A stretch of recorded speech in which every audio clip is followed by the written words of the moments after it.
Hello everyone!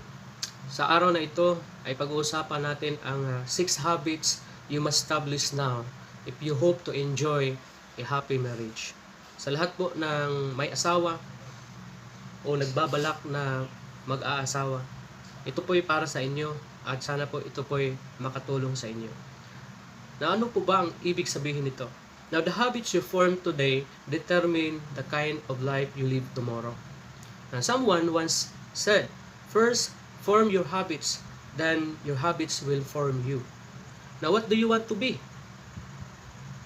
Of course, form the habits and your habits will help you achieve your goal. Now, if you want to attract someone, form these important habits. First, patience. Ano po ibig sabihin nito? Kailangan pasensyoso tayo sa atin pong mga asawa, sa atin pong minamahal. Because the ability to be patient with others' fault will reap you the fruit of great friendship.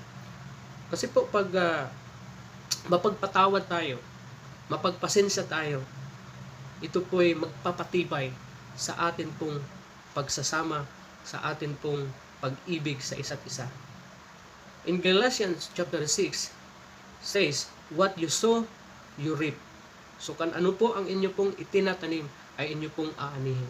Kaya kailangan pahabain natin ang pasensya natin, ang pagiging pasensyoso upang tumibay ang atin pong relationship. Pangalawa, ability to listen. Hindi po lahat ng tao ay may ability na makikinig. Pero ito po'y isang napaka-importanting skill sa bawat relationship natin. This is very important in marriage. Now, no one wants to hang around someone who monopolizes every conversation. So, ask what others think and then listen to them. Pakinggan mo. Tanungin mo siya kung ano po ang kanya pong iniisip and then pakinggan mo siya. Dahil ito po'y magpapatibay sa inyo pong pagsasama. Pangatlo, servanthood. Ano po ba ang ibig sabihin nito? Marriage is a commitment to give your life to serve another. Kaya nga po tayo nag-asawa para tayo po ay may alagaan sa buhay. Kaya nga po tayo ay nag-asawa para tayo ay may kasama.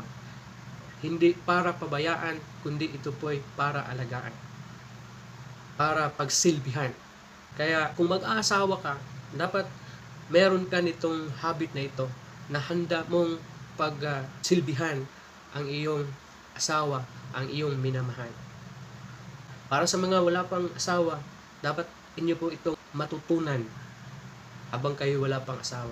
Because it will be much easier kung mag-aasawa na kayo. Pang-apat, humility. Hindi po lahat ng tao ay meron nito. Hindi po lahat ng asawa ay meron nito. This is the ability to say, I was wrong and I'm sorry. Akala natin na ito ay hindi importante. Akala natin na pwede lang natin na baliwalain to. Pero ito po ay magpapatibay sa atin pong relationship, sa atin pong marriage life. This is the ability na iyo pong i-admit sa iyong sarili na kayo po ay nagkakamali at higit sa lahat, humihingi ng tawad. Dahil pag ito po ay binaliwala ninyo, kadalasan humantong talaga sa paghiwalayan. Many marriages end in divorce because someone could not admit fault or could not apologize. That's why, kung tayo may nagkakamali, i-admit natin sa ating mga minamahal, sa ating asawa, na tayo po ay nagkakamali. At humingi po tayo ng tawad. Panglima, character. Ano po ba ang ibig sabihin ng character? Ang character, isa po itong ability to stick to commitment even you don't feel like it. Kung darating man ang araw o ang panahon na sasabihin mo sa iyong sarili na wala ka nang nararamdaman sa iyong asawa, kaibigan, ito po ang magandang karakter. Hindi ibig sabihin na wala ka nang nararamdaman ay tapos na. There will be many days when you won't feel like remaining marriage to your spouse, character will see you through it. Itong character na ito ay siyang magpapatuloy sa inyong pagsasama, matibay na pagsasama sa inyo pong marriage life. Pang-anim, love.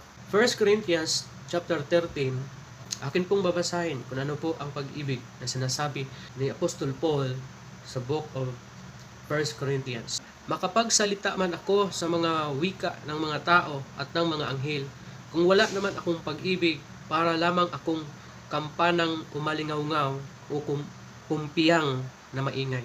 Kung ako man ay may kakayahang magsalita ng mensahe mula sa Diyos at umunawa sa lahat ng hiwaga, kung nasa akin man ang lahat ng kaalaman at lahat ng pananampalataya, anupat nakakapagpalipat ako ng mga bundok, ngunit wala naman akong pag-ibig, wala akong kabuluhan. At kung ipamigay ko man ang lahat ng aking mga ari-arian at ialay ang katawan upang sunugin, ngunit wala naman akong pag-ibig, wala rin akong mapapala.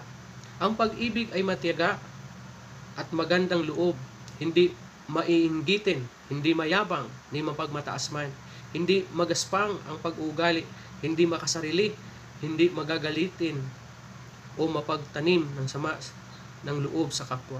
Hindi ito natutuwa sa masama, sa halip ay nagagalak sa katotohanan. Ang pag-ibig ay matiisin, mapagtiwala, puno ng pag-asa at nagtitiyaga hanggang wakas. Ito po ang sinasabi ng Diyos na pag-ibig. Kaya atin pong pagsikapan na atin pong maipakita ang tunay na pag-ibig sa ating asawa, sa ating partner, dahil ito po ang kalooban ng Diyos.